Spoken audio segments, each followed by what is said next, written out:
Buenas tardes, buenas noches, amados hermanos. Dios les bendiga. Continuamos hoy nuestro hermano Pedro Rodríguez con Reyes de la Biblia y vamos a estar viendo nuestro hermano Primera de Reyes, como dijo mi hermano Robert, capítulo 8. Dios les bendiga grande y poderosamente. Ok, que el Señor les bendiga grandemente. Le damos las gracias a nuestro Dios primeramente por ser Él quien permite este encuentro y esta nueva oportunidad que tenemos de juntarnos para leer, para aprender, para reflexionar en la palabra de nuestro Dios, para permitirle pues que Él haga su obra pues transformadora en el corazón de cada uno de nosotros. Gracias por el esfuerzo y gracias por el interés y la dedicación pues que Dios pone, pues que el Señor pone en cada uno de nosotros. Vamos a continuar el día de hoy pues haciendo pues un resumen pues, muy breve de lo que hemos estado compartiendo, especialmente desde el capítulo 6 de Primera de Reyes. ¿Okay? Voy a compartir pantalla por acá y pues espero que no tener tanta complicación. Y bueno, espero que se pueda ver. No, me parece que sí está eh, compartida la pantalla, ¿ok? Pero pues me puedan hacer señal. Si se ve la pantalla, hermanos. Bien. Perfecto. Entonces, estamos pues estudiando sobre el templo desde el capítulo 6 de Primera de Reyes, especialmente lo que es la construcción, y pudimos ver el capítulo 6 que hay de Primera de Reyes y ver allí en los versículos iniciales del capítulo 6 de Primera de Reyes, en donde quiero pedir que abran sus Biblias para que más o menos hagan un repaso y por lo menos visual y breve de lo que hemos visto, donde se menciona en este caso las fechas donde se inició pues la construcción del templo y cuánto duró, como aparece en la diapositiva, especialmente en el versículo 1 y en los últimos versículos del capítulo 6. Luego pudimos ver en el capítulo 6 todas las medidas del templo, las paredes y cómo se distribuían los espacios, todos los materiales que fueron utilizados en todos los versículos siguientes, ¿okay? Del capítulo. También pudimos ver el proceso, el método que se utilizó para edificar el templo. Ya prácticamente todas las piedras venían de Tiro y Sidón cortadas y labradas a la medida para solamente ser colocadas, ¿verdad? Como especie de rompecabezas. Y lo más importante que pudimos ver ahí en ese capítulo fueron las promesas que Dios les hizo. En este caso, en el versículo 11 y el 12 y el 13. O sea, Dios habló allí y prometió allí en esos versículos cosas importantes, ¿verdad? Para la nación. Podemos ver también allí un diseño sencillo, ¿verdad? De lo que es el templo, las distribuciones, los espacios, las áreas principales, las columnas, etcétera, etcétera, etcétera. Y pues pudimos también ver ahí un poquito, ¿verdad? De lo que era esa estructura pues que Dios mismo había ordenado y en este caso en representación en sustitución, corrijo, del tabernáculo que fue dado en el desierto y que por muchos siglos estuvo en vigencia, pero ahora con este templo pues iba a ser en este caso reemplazado. Ahora, habíamos entrado también en el capítulo 7, en donde veíamos a Salomón edificando su casa, ¿verdad? Su casa o palacio de gobierno, donde él iba a vivir. Lo describe, ¿verdad? En los primeros versículos del capítulo 7. Veíamos también en el intermedio de este capítulo 7 cómo el rey de Tiro y Sidón, Irán, pues fue partícipe en esta gran construcción, ¿verdad? En la suministración de materiales y en la suministración de obreros, ¿verdad? Y de personal que sabía construir. Vemos en el resto de los versículos del capítulo 7 una descripción, específicamente del versículo 23, en este caso, el mobiliario y los utensilios y todas las cosas que estaban ahí, pues tanto en el lugar santo como en el lugar santísimo. ¿Ok? Entonces veíamos también, en este caso, en las clases anteriores, aplicaciones puntuales, ¿ok? Aplicaciones puntuales de lo que representaba para nosotros en este tiempo el templo, ¿okay? ¿Qué representaba el templo para nosotros? Y pudimos allí compartir algunas escrituras, ¿verdad? Del Nuevo Testamento y darle, por supuesto, aplicación en el día de hoy para todos nosotros, ¿okay? Entonces, habíamos hace 2 viernes comenzado a ver el capítulo 8, como aparece ahí en las pantallas, ¿okay? En sus pantallas, en donde hicimos una propuesta sencilla de cómo estaba repartido, ¿verdad? O distribuido ese capítulo, ¿okay? Entonces, antes de entrar a la lectura y antes de entrar al desarrollo y a las explicaciones, me gustaría, pues, si algún hermano o alguna hermana tiene alguna participación breve, puntual, alguna pregunta, alguna duda, algo que le haya quedado, algo que le haya llamado la atención, ¿okay? Es buen momento, pues, de hacerlo en este instante antes de pasar al inicio del capítulo 8. Entonces, alguna hermana o algún hermanito, pues, que quiera levantar su mano o que quiera hacer alguna participación o recordarnos o comentarnos o preguntarnos o lo que bien desee en su corazón hacer. Somos todos oídos en este momento.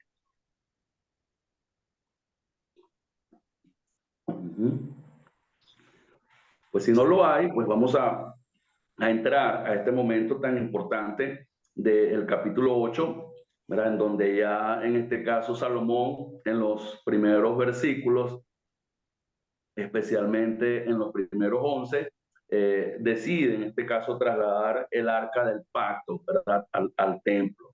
Y esa parte pues la pudimos compartir, la pudimos ver, todo lo que sucedió, todo lo que ocurrió, especialmente cómo Salomón, pues, con la sabiduría de Dios y evitando cometer los errores antiguos que cometió David al trasladar el arca, decidió, pues, dar ese trabajo a las personas correctas, a las personas que Dios ha establecido que movieran el arca, que eran los sacerdotes en este caso, y pues así lo hizo. Pues en el caso de David sabemos que no fueron los sacerdotes quienes movieron el arca y Dios se enojó, como lo vimos en Samuel, pues meses atrás. En este caso Salomón fue sabio, fue prudente y lo hizo pues como Dios había establecido, como Dios había ordenado en la ley que debía hacerse.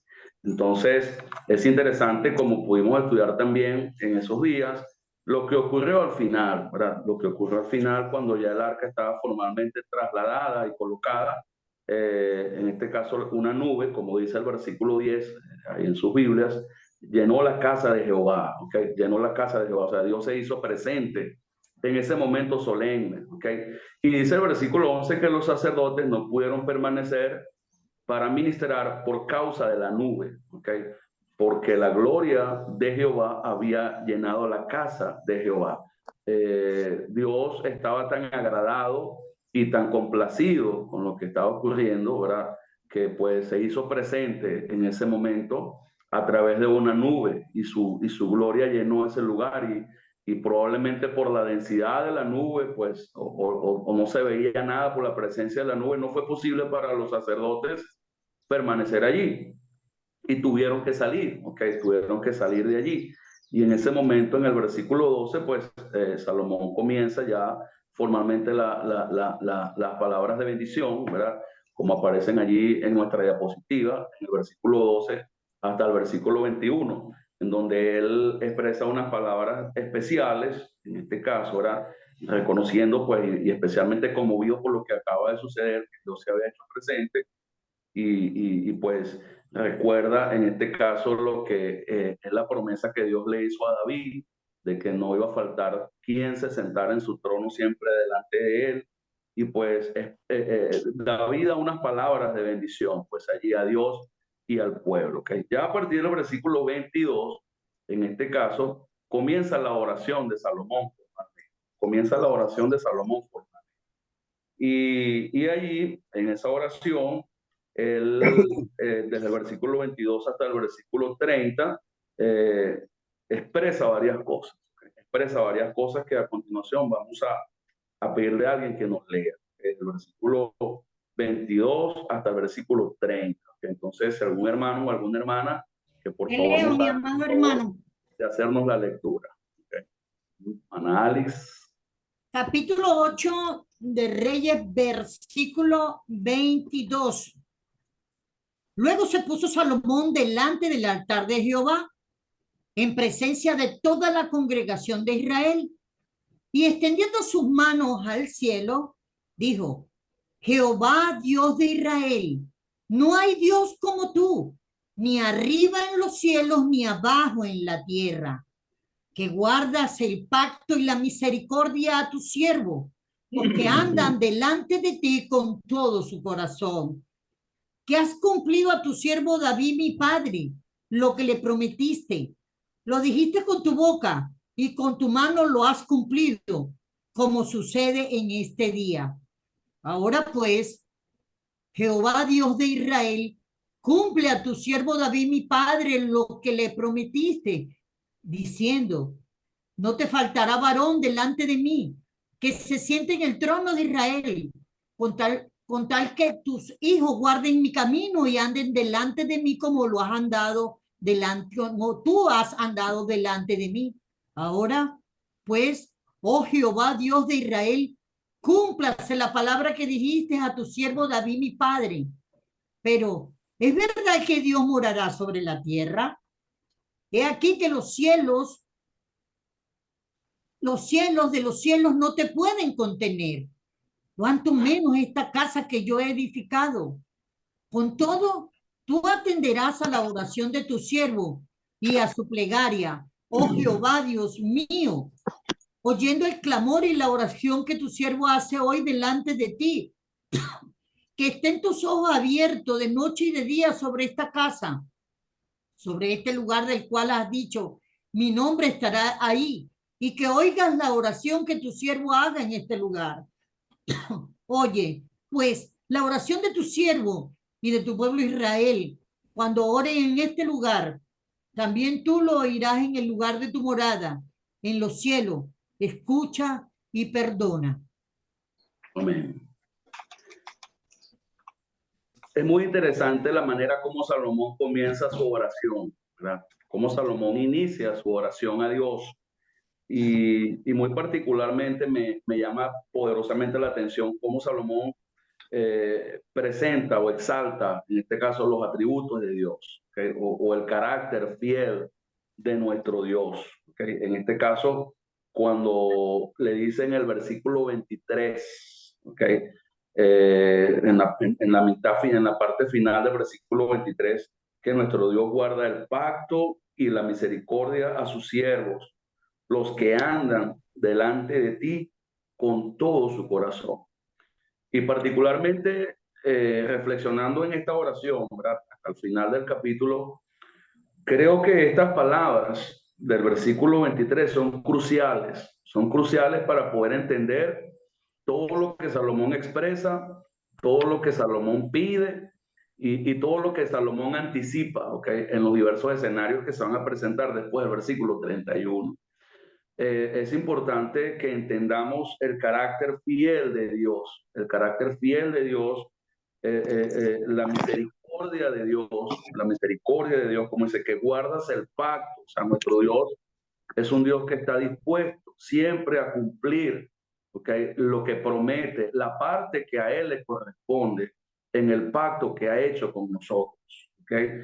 Y su misericordia siempre para con nosotros, sus siervos. Y la condición que se menciona allí en ese mismo versículo 23 al final es que en este caso nosotros andemos delante de Dios con todo nuestro corazón. Eso es algo que nosotros necesitamos aprender a conocer de Dios, aprender a entender de nuestro Dios, ¿verdad? Su carácter, ¿verdad? Su fidelidad, ¿verdad? Su naturaleza cumplidora, que realmente la parte que Él ofrece darnos en el pacto que hacemos con Él, Él siempre va a estar dispuesto a darla, a cumplirla, ¿verdad? La misericordia de Dios, ¿verdad? Y ya la condición para nosotros que se presenta ahí en el versículo 23, que sea de corazón, en este caso, nuestro andar delante de Él, ¿verdad? Que seamos sinceros y que sea real nuestro acercamiento a Dios de todo corazón. Yo creo que esas palabras iniciales de Salomón en su oración, por lo menos como yo lo veo y lo entiendo, son esenciales para el desarrollo de la oración, ¿verdad? que él presenta allí. Entonces, inmediatamente, después de hacer mención de esas cosas, en el versículo 24, él trae a colación, ¿verdad? Lo que ocurrió entre Dios y David, en este caso David su padre, que lo que Dios le prometió, lo que le dijo con su boca, ¿verdad? Y con su mano, y con tu mano lo has cumplido, y como dice en el versículo también al final, como sucede en este día. O sea, Salomón está pues reconociendo que nuestro Dios es un Dios cumplidor, pues, porque lo que está ocurriendo ese día en el templo y todo eso es una señal de que realmente nuestro Dios es un Dios fiel que guarda el pacto, ¿ok? Y sigue dependiendo y hablando de esa fidelidad de Dios como cumplidor de promesa en el versículo 25. ¿Verdad? Ahora pues, Jehová Dios de Israel, cumple a tu siervo David, mi padre, lo que le prometiste, diciendo, no faltará varón delante de mí que se siente en el trono de Israel, ¿verdad? Y nuevamente la parte condicional, versículo 25, con tal que tus hijos guarden mi camino y anden delante de mí como tú has andado delante de mí. Entonces, Salomón le pide a Dios que continúe extendiendo su fidelidad, que continúe extendiendo su promesa, ¿ok? Pues yo inmediatamente, pues siempre que veo este pasaje, tanto en boca de Salomón como en boca de David, con otros personajes que están mencionados después, pues inmediatamente pienso en Cristo, ¿verdad? Pienso en el Señor Jesucristo. Y entiendo pues que nuestro Dios pues tenía ese trasfondo y en este caso lo que quería mostrarnos a nosotros en este tiempo, ¿verdad? Que su Hijo Jesucristo siempre va a estar reinando, que su Hijo Jesucristo siempre va a estar gobernando, que su Hijo Jesucristo siempre va a ser el Señor, ¿okay? Y que la promesa de Dios por medio de su Hijo Jesucristo y su reino eterno son reales, hermanos, son reales, son fieles, son verdaderas y podemos confiar en ellas y podemos seguir dependiendo y esperando en ellas, ¿ok? Entonces en esta oración Salomón pues se presenta a Dios de esa manera, ¿ok? De esa manera haciendo recordatorio, ¿verdad? Haciendo recordatorio de esa fidelidad de Dios. Sigue en el versículo 26, ¿verdad? Diciendo ahora pues voy a dejar, cúmplase la palabra que diste a tu siervo David, mi padre. Y yo particularmente, pues no solamente el inicio de esta oración, sino todo lo que vamos a ver después en esta oración. Aparte de pensar en Cristo y en todas las peticiones que vienen después del versículo 31, que son un símbolo también de Cristo, ¿verdad? Yo también veo allí, ¿verdad? Lo importante de ver esa oración y la manera como Salomón se acercó a Dios en oración. Y hay, por supuesto, también cosas que aprender nosotros en el cómo acercarnos a Dios en oración, ¿verdad? Especialmente lo que dijimos al inicio, exaltando sus atributos, ¿verdad? Reconociendo su carácter fiel, reconociendo su carácter cumplidor de promesas, pero también recordando la parte nuestra, ¿verdad? Si nos mantenemos fieles y si andamos de todo corazón, ¿verdad? Delante de Él. Después de eso, ¿verdad? Después de eso, él en el versículo 27, lo veo yo de esta manera, ahora exalta la omnipresencia de Dios o el poder de Dios ser incontenido por su naturaleza infinita de todopoderoso, pues que en este caso él no puede ser contenido por los cielos, ni por la tierra, ni muchísimo menos por la casa que él acababa de hacer y de realizar, ¿verdad? Sin embargo, pues él sigue pidiéndole a Dios en el versículo 28 que atienda la oración y la plegaria que él está haciendo, ¿ok?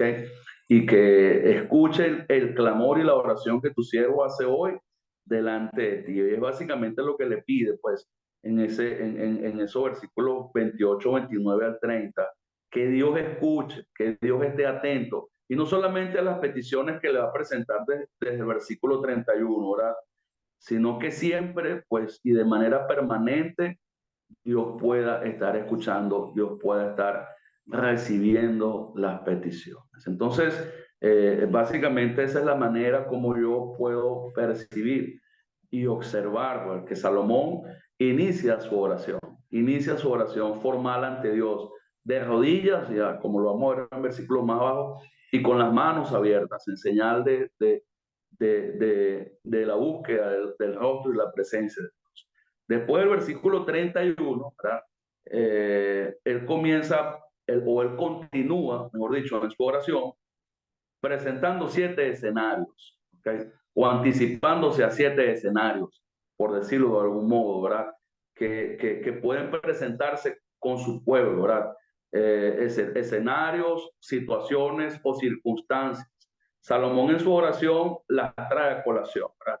Y son 7 escenarios, para ser más puntuales, o 7 circunstancias, que como lo dije anteriormente, pues tienen mucho que ver con la vida diaria también de nosotros en este tiempo. Son circunstancias y situaciones que también, a pesar de que no somos israelitas y de que no tenemos un templo, en este caso para forma de adoración, son situaciones que también nosotros vivimos.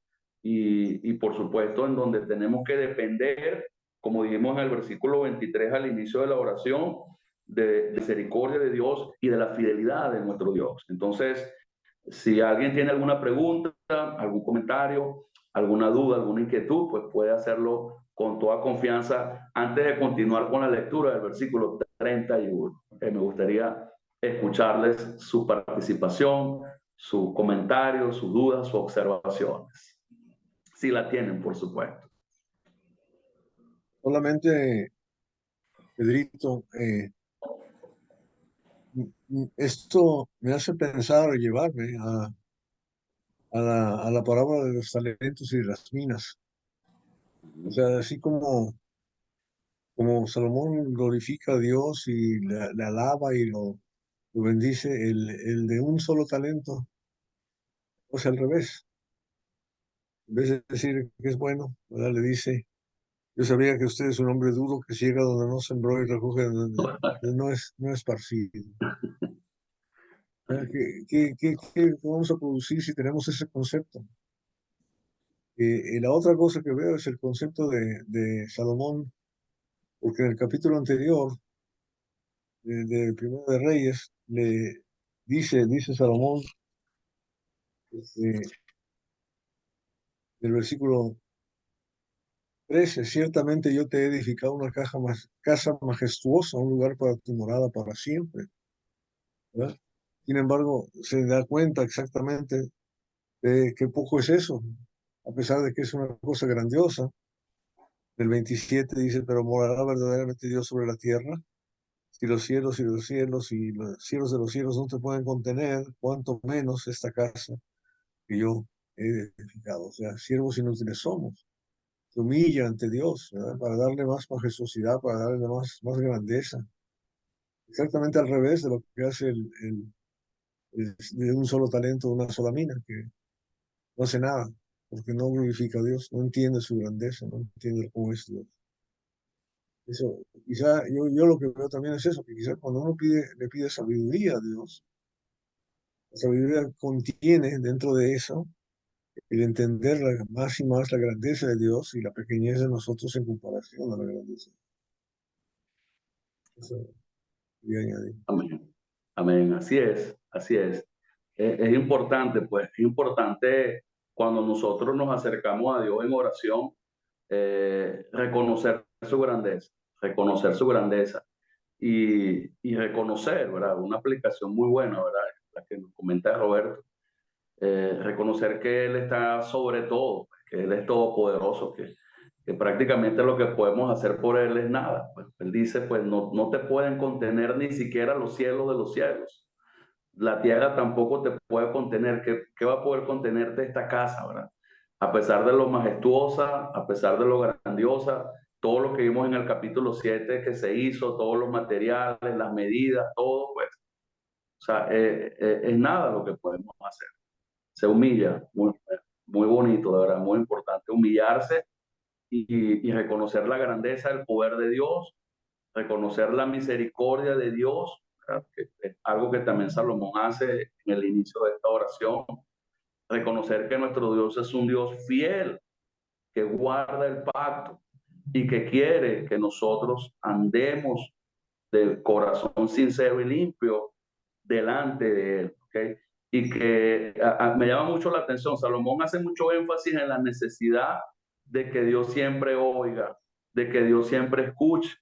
Y yo entiendo cuando veo a Salomón haciendo tanto énfasis en eso, que o sea, prácticamente no podemos existir si no contamos contigo, si no contamos con tu atención, con el hecho de saber que tú nos recibes, de que tú vas con nosotros, delante de nosotros.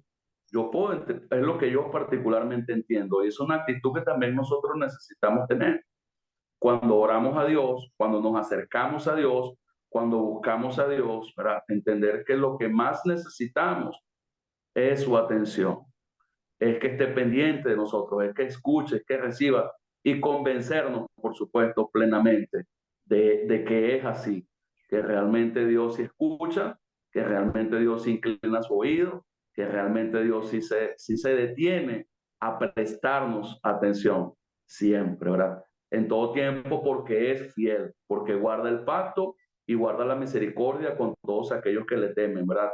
Y andan con corazón limpio delante de él. ¿Okay? Claro que sí, excelente. ¿Alguien más, aparte de nuestro hermano Roberto, que quiera colaborarnos o compartirnos algún comentario o inquietud antes de entrar en los 7 escenarios que se mencionan desde el versículo 31? Somos todos oídos.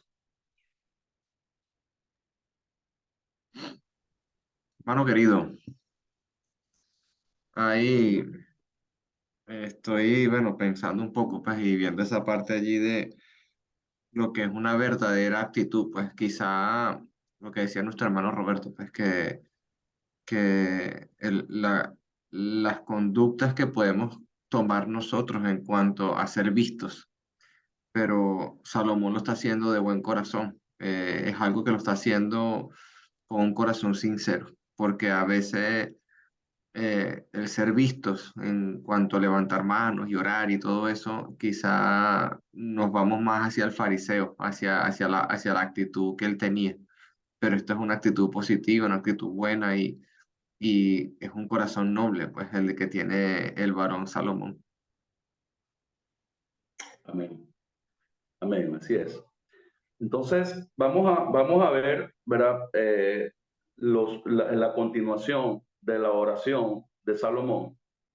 Hermano Pedro, Dígame, hermanito Iván. solo ahí donde dice esa parte donde dice que nunca va a faltar descendiente en el trono, Versículo 25. ¿sí? Se, re- se refiere a, bueno, de repente, nunca faltará delante de mí un descendiente tuyo que se siente en el trono de Israel, con tal que los hijos guarden mi camino y anden delante de mí, como has andado tú delante de mí. Entonces, esta es como una profecía, una promesa. Se está Exactamente. refiriendo, se está refiriendo a la descendencia de, por ejemplo, cuando sacamos nosotros la descendencia de Jesucristo, la, eh, eh, proviene de María, hijo viene de esa línea de María, ¿va? Eso es lo que está hablando ahí, o qué estará diciendo ahí. Exactamente eso, hermano, que estás comentando. Está refiriéndose a la descendencia de Cristo. ¿Okay? Claro, en ese momento David, ¿verdad? David, cuando recibe esa promesa de Dios en Samuel y cuando Salomón nuevamente la trae a colación, ellos están pensando, ¿verdad? En un descendiente terrenal, que siempre va a haber un rey. Dios se va a encargar de garantizar que siempre haya un rey, ¿verdad? Para la nación, que se siente delante de ellos, o sea, un descendiente de David. Y eso era lo que ellos pensaban en este caso cuando recibieron esa promesa de parte de Dios. Y obviamente nosotros en este tiempo, ¿verdad? Muchos siglos después, entendemos de quién está hablando Dios allí, en este caso de Cristo, ¿verdad? Como el Mesías, como el descendiente de David, ¿okay? En este caso. Entonces, es importante tener claro esa profecía para poder inclusive entender después que el reino se divide en el reino del norte y el reino del sur, ¿verdad? Que en este caso ese linaje se mantuvo en el reino del sur, en el reino de Judá, que es algo que vamos a estar considerando mucho, pues cuando entremos en la clase del reino dividido, como Dios, por ser fiel a esta promesa que le hizo a David, pues preservó, pues mantuvo su promesa siempre con el reino del sur, en este caso con el reino de Judá, a diferencia del reino del norte, que eran las 10 tribus, ¿verdad? Que estaban apartadas y estaban alejadas, ¿verdad? Y no formaban parte de este pacto davídico. Esto fue un pacto que Dios hizo con David, que de su descendencia siempre iba a haber alguien que se sentara en su trono. En este caso, promesa que Dios cumplió por medio de Cristo, ¿verdad? Por medio de Cristo. Entonces, David y Salomón, vuelvo y lo repito, cuando pronunciaban esta promesa, solamente tenían un entendimiento terrenal, o sea, de un rey terrenal, de alguien terrenalmente, o sea, de alguien que terrenalmente fuera rey y se sentara en el trono terrenal. Y por muchos siglos, pues, eso fue el entendimiento de ese pasaje, que Dios iba a tener un rey terrenal. Pero Cristo vino a mostrarnos que no se refería a un rey terrenal. Nuestro Señor Jesucristo vino a mostrarnos que ese rey que siempre se iba a sentar, que iba a permanecer en ese trono, era Él. ¿Okay? Entonces, por esa razón, estas peticiones que se hacen y estos escenarios que se presentan, especialmente el versículo 31, tienen que ver con Cristo. Ahora, se cumplen en Cristo, ¿verdad? Se cumplen en Él. Por eso Él es el Rey de Reyes y Él es el Señor de señores en este caso. Hermano Pedro, Diga, hermano. yo pienso yo que todos los judíos tenían ese concepto. Por ejemplo, estaba recordando ahorita el apóstol Pedro cuando lo vio a tres, a Elías y a Moisés, y a Cristo quiso hacer 3 lugares para tenerlos ahí. Y cuando Dios interviene, ¿va? Entonces, porque ese lugar realmente le corresponde solo a Cristo, no le corresponde a nadie más. Y al final lo que usted dice tiene razón cuando todos tenían esa idea de que esto era algo terrenal. Incluso ahorita cuando miro miles de personas reunidas ahí tocando el templo, que llegan todos los judíos de todo el mundo, porque yo creo que ahorita tienen no sé qué fiesta es, porque ahorita, por ejemplo, en este texto que estamos viendo, es una fiesta, incluso queda como una fiesta de la dedicación. Entonces, pero imagínense cómo ellos todavía ese concepto lo tienen cerrado y lo tenían desde ya hace 2000 años y no pueden aclarar eso. Señor le bendiga, hermano. Amén. Hermano, Pedrito, Roberto. Fidel tiene la mano levantada y Alex también, desde ese rato. Ok.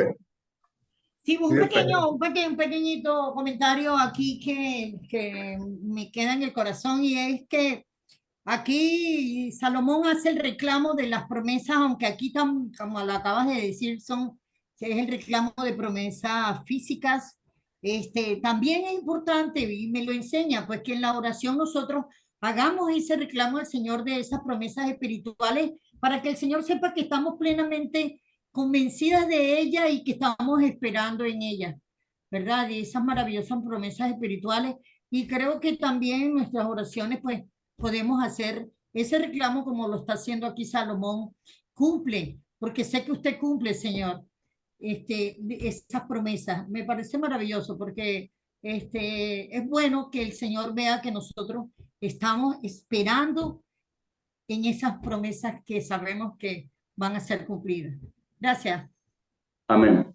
Antes de pasar con Fidel, yo preferiría utilizar el término recordar que reclamar, ¿ok? Realmente creo que no me sentiría cómodo reclamándole algo a Dios.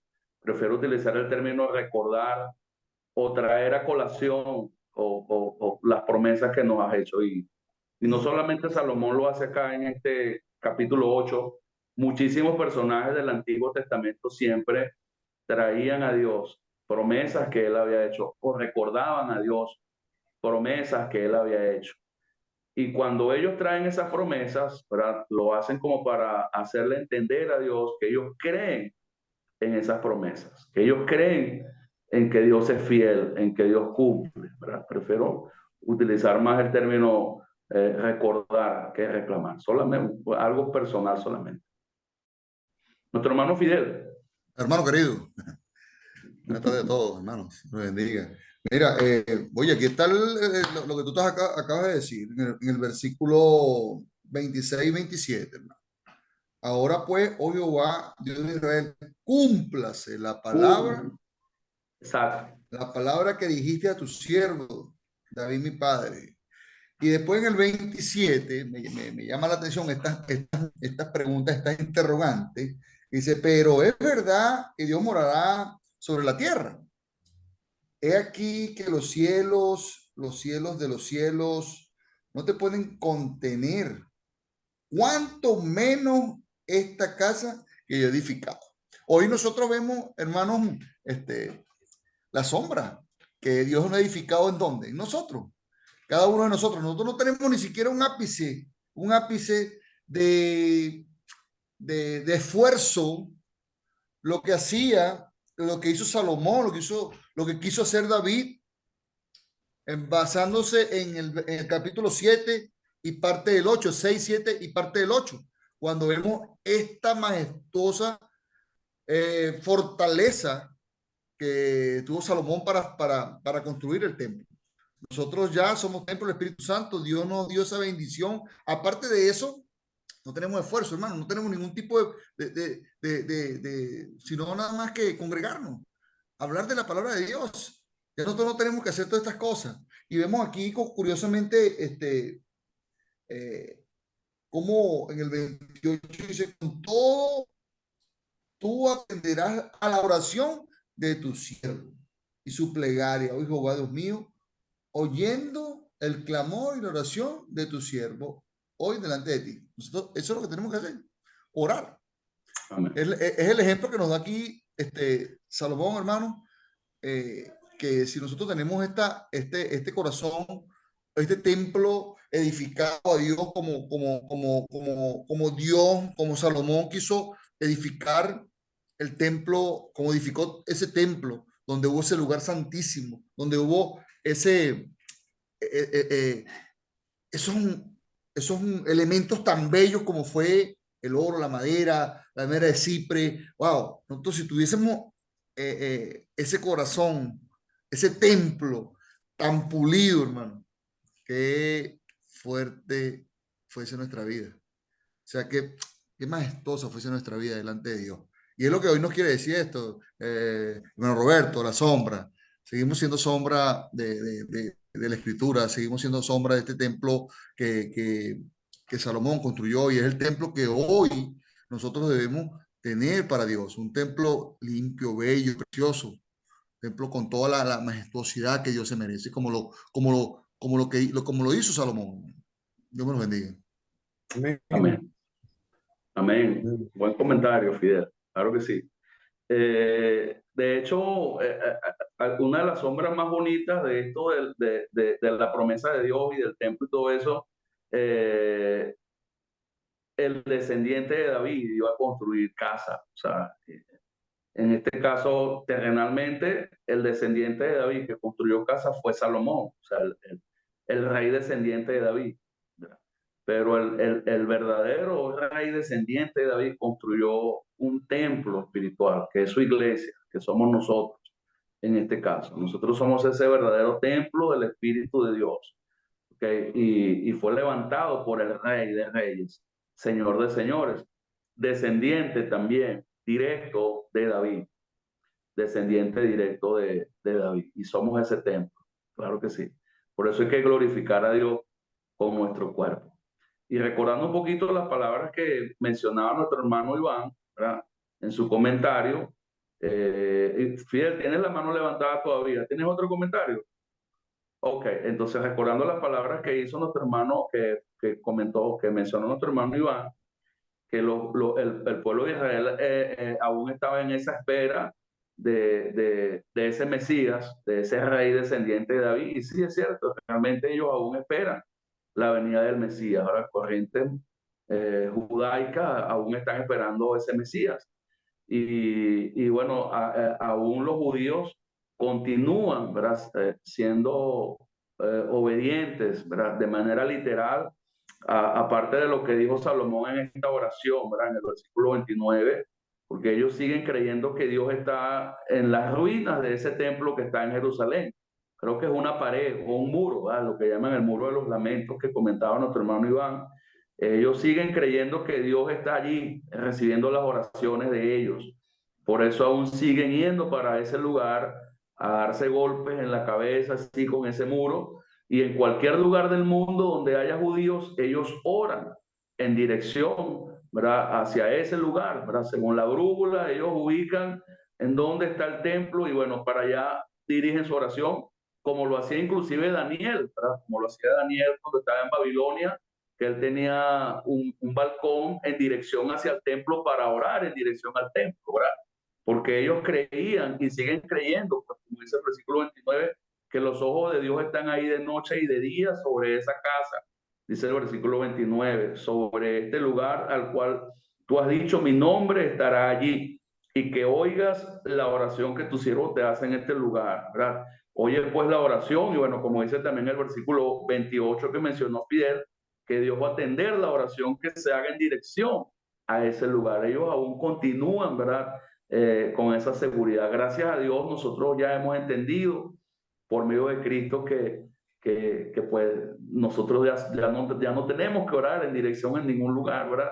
Porque ya sabemos que nuestro Dios escucha. Eso es lo que sí es cierto y correcto de esta petición, ¿verdad? La atención de Dios es permanente. Sin embargo, siempre debemos recordarle y pedirle a Dios que escuche, que reciba y reconocer estos atributos de parte de nuestro Dios. Entonces, ya en modo de conclusión, vamos por lo menos a hacer mención de los 7 posibles escenarios que Salomón continúa mencionando en su oración.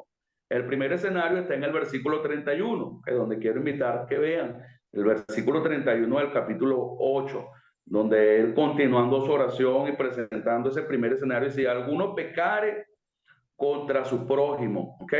Dice el versículo 31. El segundo escenario, ¿verdad? En el versículo 33, si tu pueblo Israel fuera derrotado delante de sus enemigos por haber pecado contra ti, ¿verdad? Pero si se arrepiente, ¿verdad? El tercer escenario está el versículo 35. Si el cielo se cerrase y no lloviese por haber ellos pecado contra ti y te rogaran en este lugar y confesar en tu nombre. O sea, también presenta ahí un tercer escenario. El número 4 está en el versículo 37. Fíjese como dice el 37. Si en la tierra hubiera hambre, pestilencia, tizoncillo, añulo, langosta o pulgón, si sus enemigos los sitiaran en la tierra donde habitase, etcétera, etcétera, etcétera. O sea, se puede presentar ese escenario también. ¿Verdad? Versículo 41 presenta un nuevo escenario, o en este caso para los extranjeros que vengan de otras tierras a adorar y a glorificar a Dios, o que se hagan observantes de la ley, pues también Dios está dispuesto a atenderles y a oírles, pues de alguna manera u otra, como una sombra de lo que Dios piensa hacer por medio de Cristo, o pensaba hacer en aquel entonces por medio de Cristo, que era llegar a todas las naciones por medio de Cristo, ¿verdad?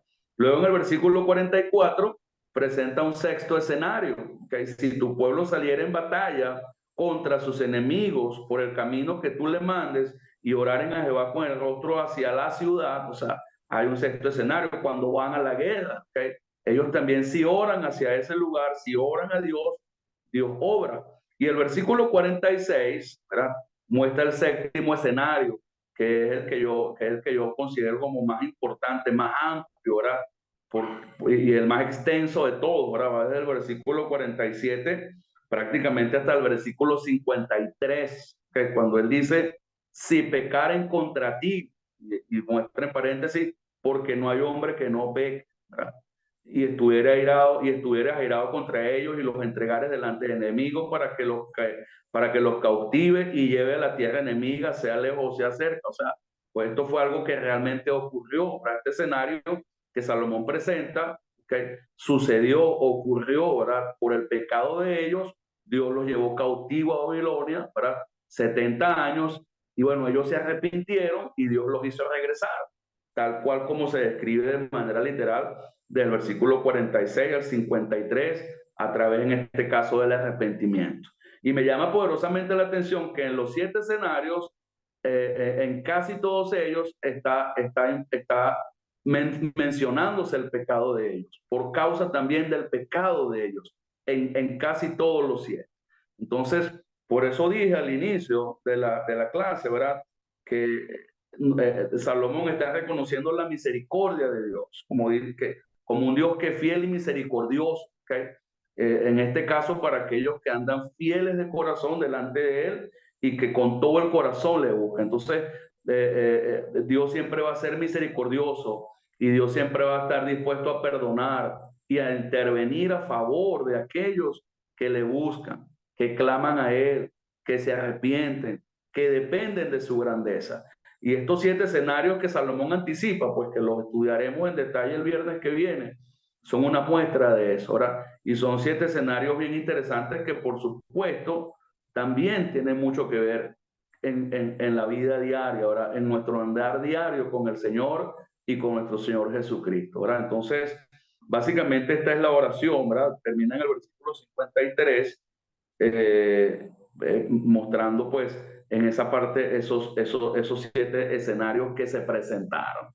¿Alguna pregunta, alguna duda, algún comentario, alguna inquietud, alguna observación o alguna recomendación para el próximo viernes sobre esta oración? Pues somos todo oídos pues, para escucharles con todo gusto.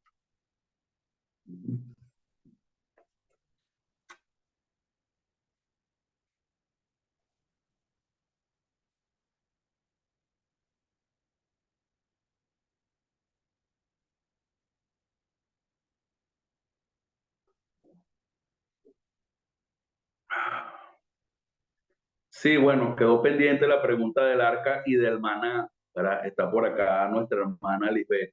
Pues yo para ese día, hace 2 viernes, que se me cayó el internet, la última vez que estuvimos, había conseguido una respuesta, ¿verdad? Bueno, hay muchas respuestas, en este caso sobre Primera de Reyes, capítulo 8, versículo 9, ¿verdad? Donde se mencionan los elementos que estaban en el arca del pacto.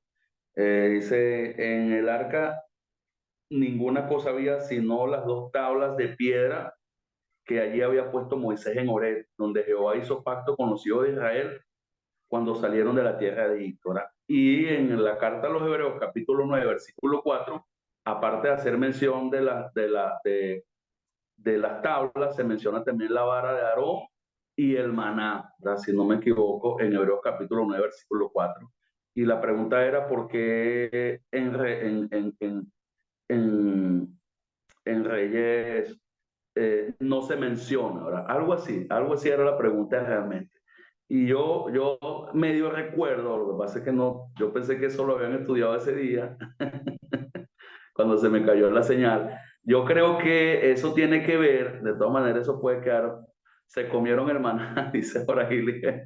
Eso tiene que ver con probablemente cuando los filisteos, si no me equivoco, en Primera de Samuel entraron y sitiaron y dañaron. Creo que tiene que ver con eso. Creo que tiene que ver con eso, que ellos se quedaron con esos elementos, ¿verdad? En este caso con el maná y con las varas de Aarón que habían florecido en el desierto. Pero pensé que ya habían visto eso, por eso hoy al principio, por eso no preparé para hoy respuesta, pero para el próximo viernes, con el favor de Dios, mostraré pues lo que pude conseguir sobre eso. ¿Okay? Aunque no hay, o sea, realmente no existe una respuesta así bien, pero bien, más que todo son probabilidades, pero la más que conseguí, los filisteos la tomaron. ¿Okay? Cuando fueron y cuando sitiaron y se llevaron, en este caso, el arca y todas esas cosas. Okay. Eso. ¿Alguna pregunta, alguna otra duda, algún otro comentario sobre este capítulo 8, sobre la oración de Moisés? Háganla con toda confianza. Si no tienen, pues hemos finalizado pues, por el día de hoy con la reflexión de la palabra de nuestro Dios. Amén, hermano querido. ¿Algún comentario, hermanitos?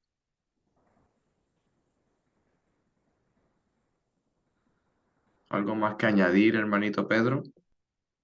No, solamente eso, solamente eso. ¿Ok? Amén, hermanitos. Hermano Lo Fidel, no sé si importante va a de, comentar algo. lo importante de confiar en Dios, lo importante de conocer a Dios, el carácter de Dios, la misericordia de Dios, el poder de Dios, la fidelidad de Dios que está dispuesto a guardar el pacto y la misericordia con los que le temen y andan de corazón delante de él. Eso es importantísimo, reconocer a Dios. Y eso lo dice al final, por eso lo vamos a ver el viernes que viene, Dios mediante. Ser hombres de Pedrito, oración y ser hombres dependientes. Roberto, ¿podrías por favor poner la diapositiva otra vez claro que sí. del resumen del capítulo 8? ¿Cómo lo tienes dividido? Me gustaría Ya verlo va, otra vez. creo que me tienen que habilitar porque la computadora se salió del Zoom. El Pedro Rodríguez que tengo ahí de testigo, ¿verdad? Que no tiene foto. Compárteme ahí, ponme compartir pantalla. Ajá. Por favor. Tienen que ponerme compartir pantalla. ¿Así está bien? Sí, ahora sí. Ahí voy. Ahí está, ¿se ve? Eso. Sí, bueno, entonces ahí tenemos pues la división, en este caso de las ideas del capítulo 8, ¿verdad? Que habíamos presentado al inicio, ¿verdad? En este caso los primeros 11 versículos nos hablan en este caso de la dedicación, ¿ok?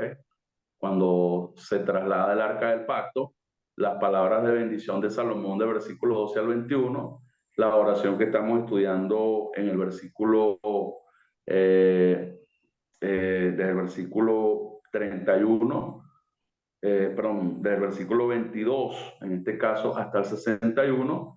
Luego de eso se hacen unos sacrificios, como aparece al final del capítulo, y pues al final pues el pueblo se va lleno de gozo y alegría, e inclusive dan días de fiesta. Y bueno, básicamente eso. Al final del capítulo 8 vamos a hacer una comparación, pero eso lo vamos a hacer Dios mediante el viernes, con Primera de Crónicas capítulo 7, porque en Primera de Crónicas capítulo 7 menciona cosas que no menciona Primera de Reyes capítulo 8. ¿Okay? Básicamente ese es el bosquejo que se tiene. Si tienen algún comentario o alguna pregunta, alguna observación, pues aprovechen. Sí, hermanito Nada más querido. para cuando me toque dar Reyes, ya lo tengo. Gracias. Eso. Así es, así es. Alejandro. Sí, hermanito. Bueno, damos gracias, hermanito Pedrito, por este momento. Bueno, voy a parar aquí.